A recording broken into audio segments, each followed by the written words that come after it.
We are about to enter a very turbulent week for the market. Everything will be dependent on two things: GDP and PCE. And in weeks where the macro data prevails, we should prepare for the worst and hope for the best. But on this channel, hope is not a strategy. So instead of hoping for the best, I'm going to bring you the stats and the data. And by the end of this video, you'll know exactly what to expect and where we're going. We're also going to be diving into the latest S&P 500 earnings. This is the last big week of earnings before things wrap up. And while overall earnings have been good, we do have some big names that will definitely move certain sectors. So buckle up and sit tight. We've got a lot to talk about, so let's roll the tape. Welcome everybody to the Daily Recap Show, where we talk about stocks and the financial markets. My name is Chase. If you like this video, please subscribe, hit that notification bell, like this video, and leave a comment for the algorithm. Let's get into it. So this is the weekly heat map of the S&P 500, and we can see some very glaring things. A lot of red, not a lot of green. A lot of the green concentrated here in semiconductors, infrastructure, technology. Other than that, there is a couple of pockets of green right here: Walmart, Costco, Eli Lilly, Meta. Just a couple of earnings outliers, stuff like CEG, GERTX. This little section in here, semiconductor manufacturers.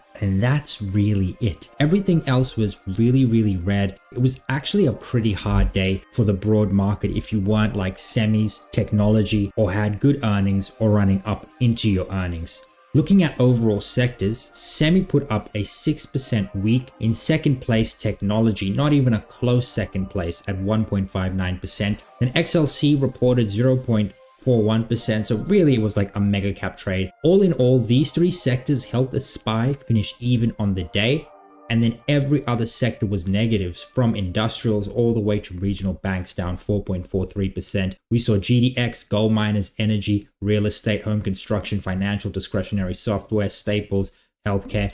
Everything was in the red this week, and it had to do with some of the bad data we got, some of the hotter than expected data we got. We're in the window of weakness, and just the markets pulling back from very key levels. It's actually pretty healthy to see a pullback like this, but to see this type of divergence just goes to show the earnings picture for the most part. But looking at the overall indices, we saw the Nasdaq 100 up 1.41%. The SPY was pretty much even for the week, plus 0.03%. A little bit different on the sector chart, but this amount is inconsequential. We saw long-term bonds actually were pretty much flat for the week as well.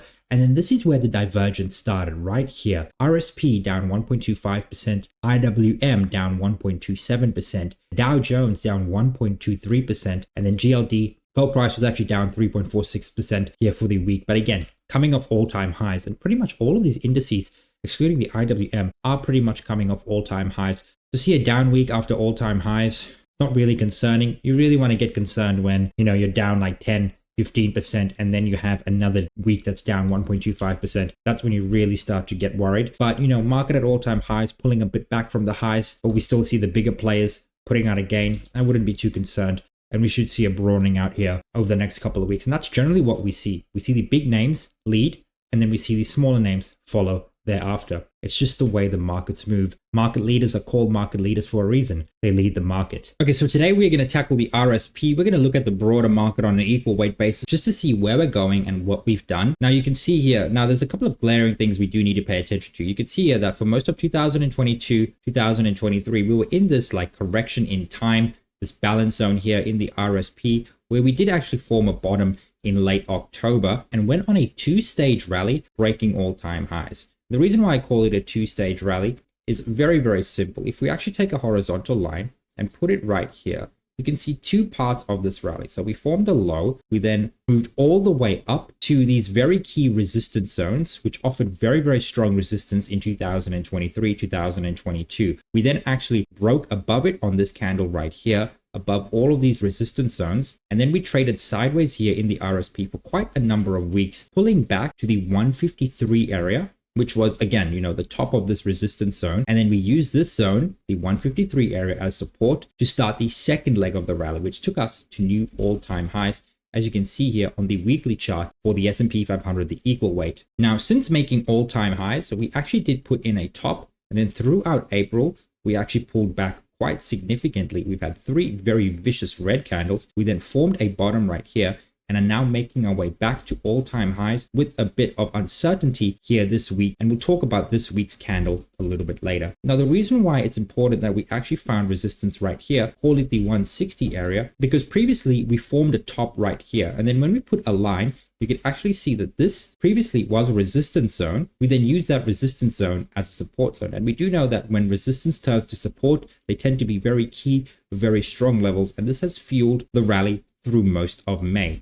Now, zooming in to the most recent candles, we can see that this is a red bodied candle that we put in the previous week. We closed the week in the bottom 1/3 of this candle, but we did see quite a number of buyers come in with this wick. Now, we didn't do much trading above last week's high, and we actually broke below last week's open and last week's low, and actually closed at last week's low, which is very, very ominous. We did finish the week down 1.25% there. So things not looking too good here for the RSP. When you do look at this as a whole, this red candle doesn't look too great, especially because, you know, we did put in a high, then we put in a lower high, and now we're actually putting in a higher low. That's not something you want to see. What you really want is this.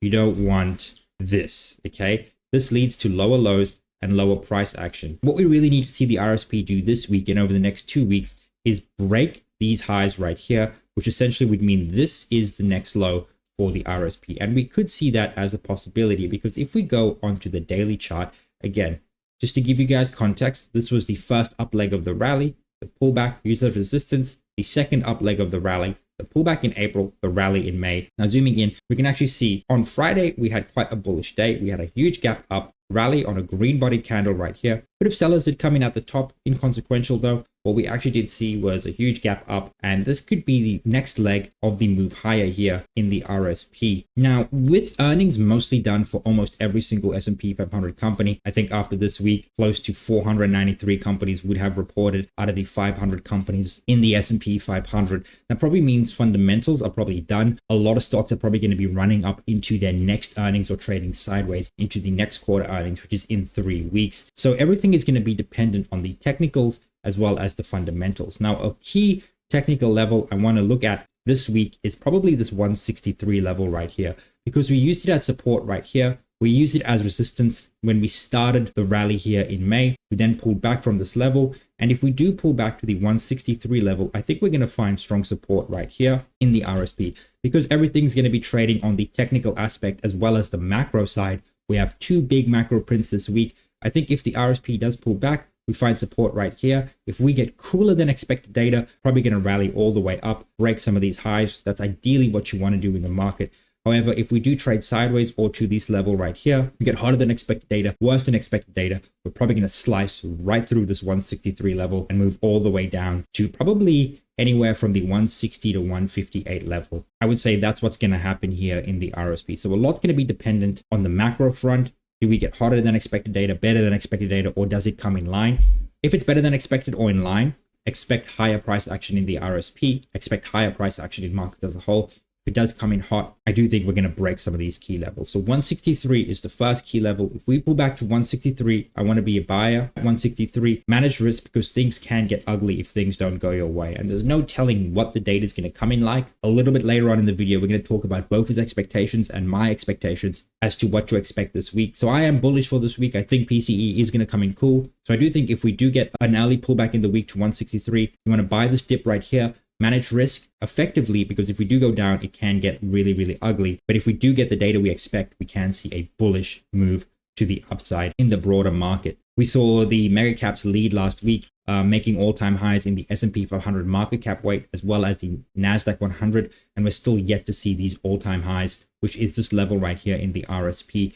And cool data, good data, we could see that happen here next week. So buy dips at 163. If we do break below the 163 area on bad data, I do expect a good support here at the 160 area. But overall, you know, in the grand scheme of things, we have a lot of big support levels here, and even here at 153. 153 will be a huge support level for the equal weight if we do pull back. But we're a while away from there. And if we do get there, I'll let you know what happens next. But for now, you want to look to the 163 area, be buyers of those dips, and look to higher prices, probably all-time highs here in the RSP, 170 and above.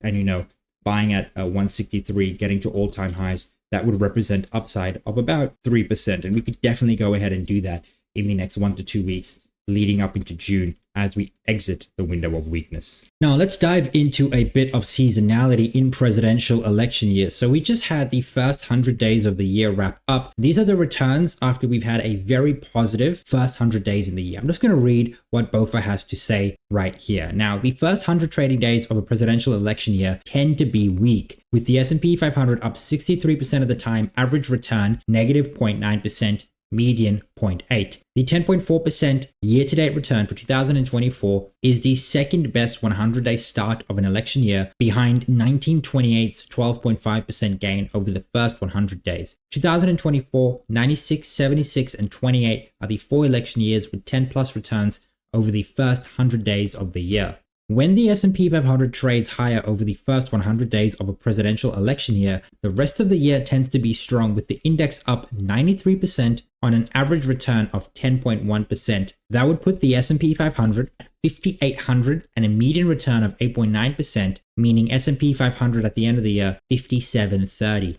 Rest of the year returns for all election years show the S&P 500 up 88% of the time on average, and median returns 8.8% and 8.5% respectively. So the fact that we've gained quite a lot in the first 100 days is actually not a reason to get short or get bearish. It's actually a reason to be ever more so bullish. Now let's have a look at sentiment. This is BofA's bull bear indicator. This is Goldman Sachs sentiment indicator. And right now they're saying two very different things. BofA's bull bear indicator is sitting at 5.6. It was there last week. And we've actually moved up from about the 4.9, from about the 5 area. We've shifted up to the 5.6 area as the index has actually rallied. At the same time, we've seen the same thing with the Goldman Sachs sentiment indicator. As the index has come down, it's bottomed. We've moved all the way up to 1.5. And according to the Goldman Sachs indicator, we are in stretched positioning.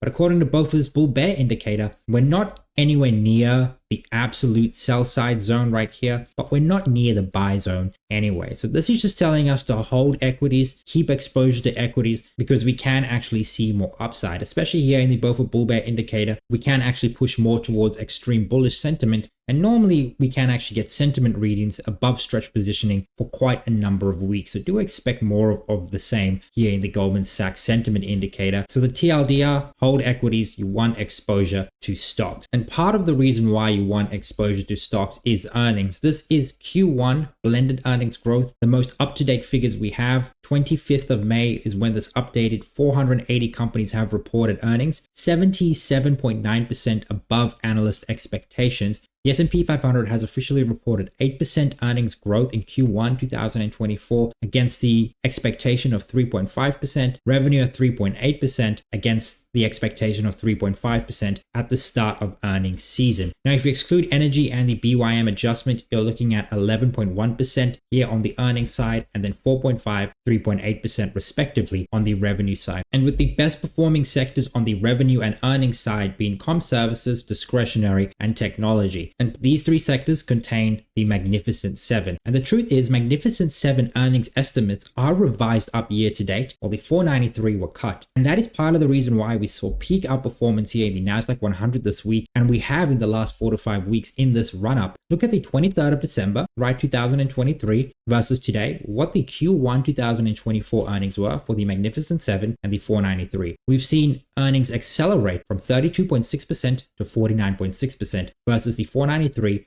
3.9% to 0.9%. And this is true for actually every single quarter here in 2024, the second, third, and fourth. 20.5 to 28.4, 10.2 to 15.9, 8% to 16.2 versus 10.1 down to 7%, 9% down to 7%, and 13.3 in the fourth quarter down to 13.2%.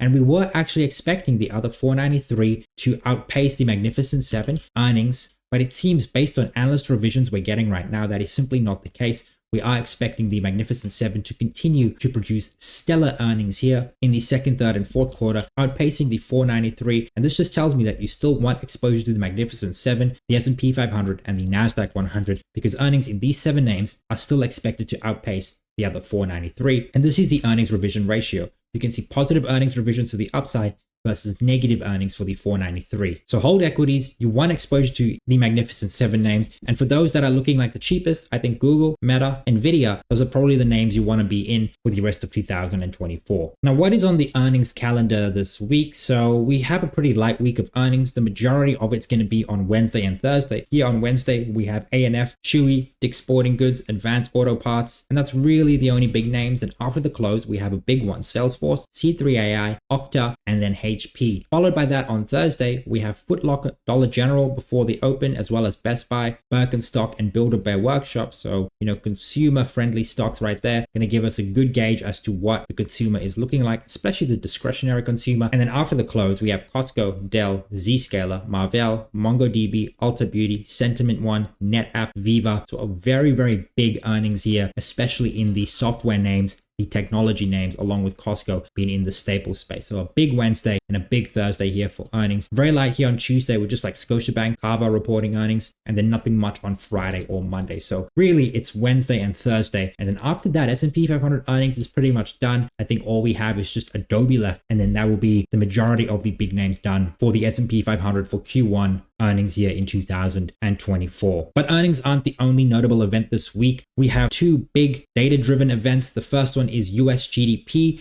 Q2 GDP seasonally adjusted figures are being released, and according to BOFA, Q2 GDP tracking is down 1/10 to 1.8% quarter over quarter, and Q1 GDP second print is likely to come in at 1.2%, down from 1.6% in the advanced print. Along with GDP, we also have core PCE inflation, and that's expected to come in at 0.24% month over month annualized, and it should be at a 2.9% annualized clip. Now, breaking down these figures more in depth, looking at the GDP quarter over quarter numbers, BOFA is expecting a 1.2% print. Personal consumption quarter over quarter, this is again seasonally adjusted at 2%. GDP price index 3.1%. That's both BOFA's estimate and the consensus. And then core PCE quarter over quarter seasonally adjusted to come in at 3.7%. And then looking at PCE, headline month over month is expected to come in at 0.3, and then headline year over year at 2.7. But BOFA think it's actually going to come in a little bit cooler than expected. They expect 0.2, and the exact number is 0.24, and then 2.6% headline year over year. And if we do get these figures, that's going to be very, very bullish for equity markets, especially if we get a cool inflation print. But the market could be expecting that because we did get a cooler CPI. And then month over month, PCE core is expected to come in at 0.3, month over month 2.8% year over year. But BOFA again are expecting a 0.2% print and a 2.7% print month over month year over year. So they are expecting a little bit of a cooler PCE print here, which again is going to be very, very bullish for markets. And then we just have another week of standard data: initial jobless claims, the beige book, mortgage applications, the personal savings rate, the PMI index as well, Purchasing Managers Index by Chicago Fed. So a fairly heavy week of data, a light week of earnings, and that should bring quite a bit of drama for the market this week. But let's actually talk a bit about the economy and talk a bit about credit, something we've been diving into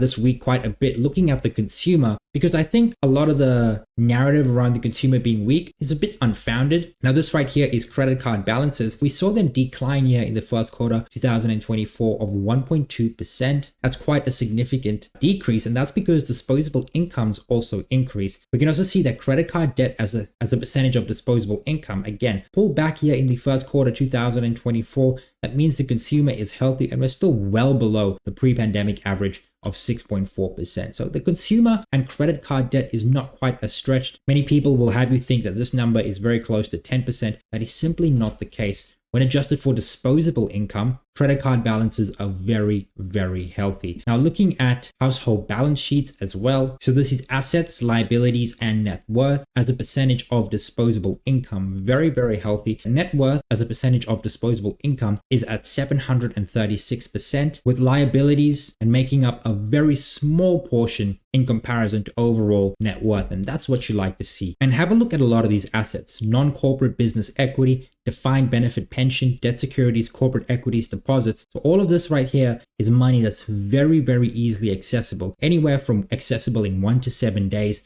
that the consumer can tap into if they do need that. And so the consumer is very, very healthy. We can also see here that disposable income and employee compensation over the last year has actually increased 4.1% and 5.7% against PCE inflation of 2.7%. So the consumer is growing their income. Their balance sheets are looking rather healthy. Credit card debt as a percentage of disposable income has come down. The consumer is in a very, very healthy place. And a lot of this belief that the consumer is tapped out is really unfounded because we are seeing S&P 500 earnings coming good. And if the consumer was tapped out, would we be seeing good earnings? I don't really think so. And a lot of the time, it's best not to follow the herd, but follow the data. The goal is not to be right. The goal is to make money. And if you live by that, you're going to find yourself betting on the contrarian side of the trade. And a lot of the time, that is the most profitable place to be in the market. To be a contrarian and to be early is how you really make the big bucks in the markets as a whole. Now let's look at some key charts, guys. This is the S&P 500 seasonality. So this is May seasonality. I thought I'd just show it to you guys. More often than not, May tends to be quite the down year. Now we've actually bucked the trend.